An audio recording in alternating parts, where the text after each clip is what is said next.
Hello, my name is Griffin, and this is a presentation on China's social credit system, also known in Chinese as the 社会信用体系, and this presentation aims to focus on the realities and falsehoods surrounding the social credit system and its reputation, as well as the practical effects it has on justice in China.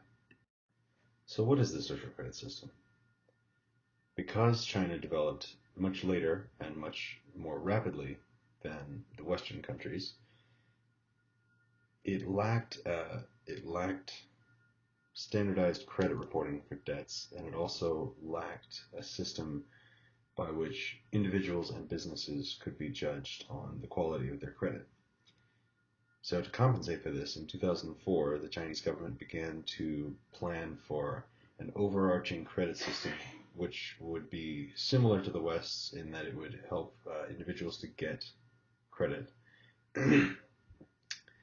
but it would be different in its inputs. And this effort really started its development in 2014. One of the quotes that's commonly associated with the social credit score is to allow the trustworthy to roam everywhere under heaven while making it hard for the discredited to take a single step. And this comes from Confucian literature and really emphasizes one of the primary ideas of the social credit system, which is that individuals who are good should be rewarded for that good behavior, and those who are bad should be punished for it. After its development in 2014, it began to roll out in 2018 to several major cities. So how does it work? It's different, frankly, in every city. China has dozens of major cities, and the vast majority of them have their own versions of the social credit system, with different incentives, different punishments, different qualifications for what counts as good and bad, different levels of points that are initially rewarded as well as deducted, etc. But as a basis, the standard for the whole country was implemented in the city of Rongcheng, where each citizen starts with 1,000 points and accordingly gains or loses points based on their actions. While the social credit system is pushed nationally, each city, as mentioned before, has its own definition and rules for the social credit system based on different ideal behaviors. Some systems only enforce existing laws, nothing more. Other systems go into more of a gray area and start to enforce punishments for bad moral behavior or rewards for something, for example, as nebulous as helping one's neighbor or helping your family in tough times or doing exemplary business.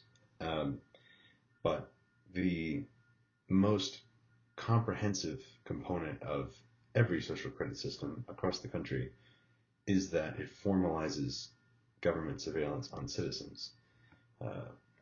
One of the primary examples that I found in my research was that of punishments for people who jaywalked, and the government was able to track this by using facial recognition technology on security cameras to see who an individual was and if they were jaywalking, and then to charge them a fine and deduct their credit score accordingly.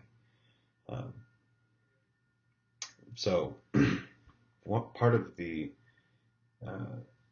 punishment and reward scheme for the social credit system is the idea of blacklists versus red lists. Blacklists are essentially lists of people who have done poorly, who have done some substantial negative act as part of the social credit system, and this often entails a number of punishments, including inability to book a flight, to get a loan at a certain rate. Sometimes these people are put on bulletin boards in the town center with their faces that says that they have acted poorly. Red lists, on the other hand, are lists which list the virtuous members of society and those who have contributed and done positively. Sometimes this is accompanied with rewards as well. Companies are also given scores as part of the implementation of a credit score in the more traditional Western sense, allowing businesses to get favorable loans if they have a good score. As mentioned in the last slide, some of the major penalties and benefits can range from anything as minor as a discount on a bill if you've done well, or something as harsh as inability to enroll your child in a private school, or inability to book a flight or a train ticket if you act very poorly.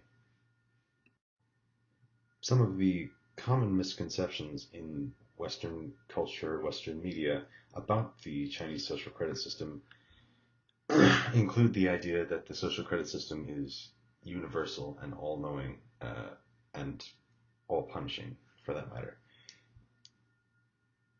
And the key point there is that it's not universal yet. Authorities in China have repeatedly emphasized this point and have said that essentially it will never be universal. This claim is dubious at best, but the point being it is not currently universal. It is based on a city-by-city standard, which can make it sometimes confusing for Chinese citizens who visit another city or move to another city to understand the way that the social credit system works in that city. The other common misconception is that the social credit system constantly factors in data such as face recognition and social media posts, leading to excessive scrutiny of the way that individuals act on the internet and how that reflects on their views of the party. This is another case where the statement is not yet. It's not how it works yet, at least not in most places. Some cities have implemented more facial recognition tracking, behavioral tracking, social media tracking. This is less common, although it is becoming more common, and it is, of course, becoming formalized by this whole process of surveillance and punishments versus rewards for various actions in society. So it's not a hopeful picture. Let's put it that way. So what is the impact of the social credit system on people's everyday lives and perceptions and realities of justice in China? One of the primary impacts on justice in China is that the social credit system really aids the court by lowering scores of offenders, helping bad behavior to be recognized as repeated, and helping to in turn deliver verdicts on cases. It also helps to prevent travel if an offender is a repeat offender and then as a result gains a negative credit score.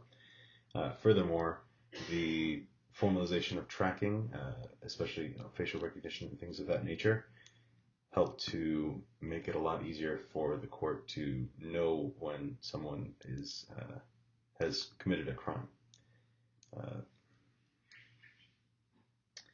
Furthermore, scores, points, and good and bad actions, as we've previously discussed, are defined differently in different cities, towns, and villages, which leads to some gray areas outside of just breaking the laws.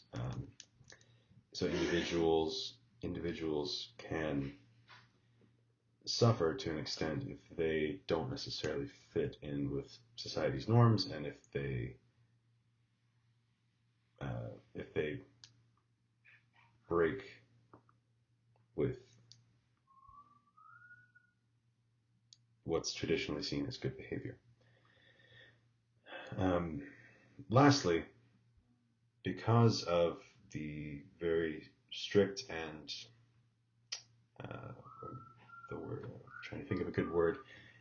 because of the very strict and unforgiving nature of the social credit system, it can be difficult to get off of a blacklist even after court fines have been paid for example, jaywalking. even after court fines have been paid or an apology has been released, it can be hard to get off of a blacklist. It can be hard to no longer be publicly shamed or to be able to buy a train ticket or a plane ticket once more. The end result of the social credit system is that it has limited application at the moment, but it has a lot of potential for the Chinese government to expand its surveillance and restrictions on the lives of its citizens, and particularly of dissidents, by formalizing surveillance, as mentioned several times throughout this presentation, and by imposing strict punishments on people who do act out early on. The government is now able to shape people's opinions and thoughts preemptively in order to squash dissent by essentially making people immediately want to follow the rule of the law to the letter to avoid punishments. And as a result, it shapes the way people act implicitly.